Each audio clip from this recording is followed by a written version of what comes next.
ഏവർക്കും ഹൃദയപൂർവ്വം നമസ്കാരം.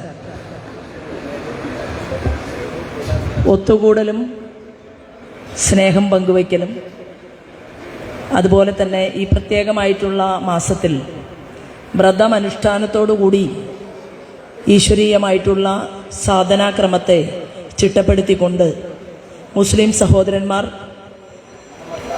അവരുടെ ആഴത്തിലുള്ള ദൈവീകതയുടെ അറിവിലേക്ക് ഓരോ പടിയും വെച്ച് ഓരോ ദിനവും താണ്ടി അവസാനം ആ നോമ്പ് അവസാനിക്കുന്ന സമയത്ത് ഏത് പരമമായിട്ടുള്ള ചൈതന്യത്തിലാണോ വിശ്വസിക്കുന്നത് ആ ചൈതന്യത്തിൻ്റെ വാക്കുകളെ ഉൾക്കൊണ്ടുകൊണ്ട് അത് കച്ചവടത്തിലാണെങ്കിലും പൊതുപ്രവർത്തന മേഖലയിലുള്ളവരാണെങ്കിലും കർഷകരാണെങ്കിലും അമ്മമാരാണെങ്കിലും ഏത് മേഖലയിലുള്ളവർക്കും നമുക്ക് മുകളിൽ ഈശ്വരീയമായിട്ടുള്ള ഒരു വലിയ ശക്തി നമ്മുടെ എല്ലാ പ്രവർത്തനങ്ങളെയും നോക്കിക്കാണുന്നുണ്ട് എന്ന് അടുത്ത തലമുറയോട് അവർ പങ്കുവെക്കുന്ന ദിവസങ്ങളാണ് ഈ നോമ്പിൻ്റെ ദിവസങ്ങൾ എന്നുള്ളതാണ്. ഇത് ഞാൻ എപ്പോഴും നെറ്റിയിൽ ചന്ദനക്കുറി വരയ്ക്കുന്ന ഒരു വിശ്വാസിയാണ്.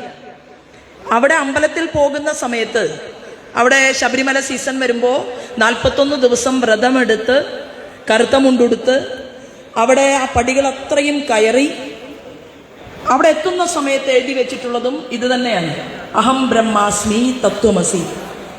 ഞാൻ ഈശ്വരനാകുന്നു, നീയും ഈശ്വരനാണ്.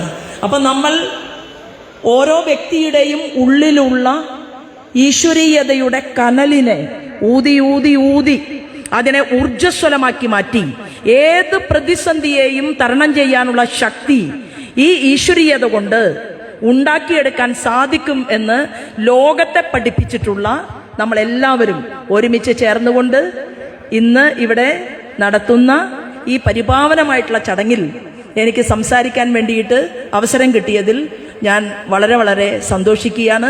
എല്ലാവർക്കും ആയുരാരോഗ്യ സമ്പൽ സമൃദ്ധി ഉണ്ടാകട്ടെ എന്ന് പ്രാർത്ഥിക്കുകയാണ്. ഇവിടെ ഒരു കാര്യം സൂചിപ്പിക്കുകയുണ്ടായി.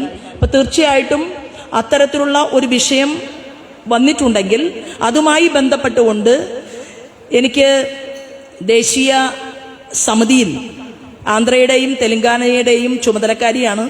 ദേശീയ മീറ്റിങ്ങിൽ 12 പേരിൽ ഒരാളായിട്ട് ഇരിക്കാനുള്ള ഒരു ഭാഗ്യം കൂടി ഉള്ള ഒരു സാധാരണ സഹോദരിയാണ് നിങ്ങളുടെ.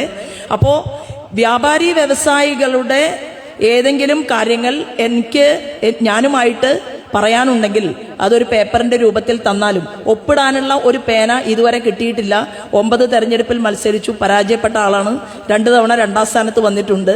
ഒപ്പിടാൻ പേന കിട്ടിയാലും കിട്ടിയില്ലെങ്കിലും ഞാൻ പറയാൻ ആഗ്രഹിക്കുന്നത്, ചില കാര്യങ്ങൾ ആരുടെ ശ്രദ്ധയിലാണോ എത്തിക്കേണ്ടത് അത് എത്തിക്കാൻ നിങ്ങളിൽ ഒരാളായിട്ട് ഞാൻ ഉണ്ടാകും എന്ന് സൂചിപ്പിക്കുകയാണ്. കാരണം ഞാൻ എൻ്റെ ഭാരതീയ ജനതാ പാർട്ടിയുടെ സംസ്ഥാന ജനറൽ സെക്രട്ടറി കൂടിയാണ്. ഇവിടെ പ്രസംഗിച്ച അദ്ദേഹത്തെ എനിക്ക് കൂടുതൽ അടുപ്പമൊന്നുമില്ല. പക്ഷെ എന്നാലും അത്തരത്തിൽ എന്തെങ്കിലും ഒരു കാര്യം വ്യാപാരികൾക്ക് അങ്ങനെ ഒരു കുക്കിംഗ് ഗ്യാസിന് വില വർദ്ധിക്കുന്ന ഒരു സാഹചര്യം വരികയാണെങ്കിൽ അതിനെ നമുക്ക് കൂട്ടായ്മയോട് കൂടിയിട്ട് തീർച്ചയായിട്ടും ശ്രദ്ധയിലെത്തിക്കാൻ വേണ്ടിയിട്ടും ഞാൻ ശ്രമിക്കാം എന്നുകൂടി പറഞ്ഞുകൊണ്ട് ഞാൻ എൻ്റെ വാക്കുകൾ നിർത്തുന്നു. നമസ്കാരം.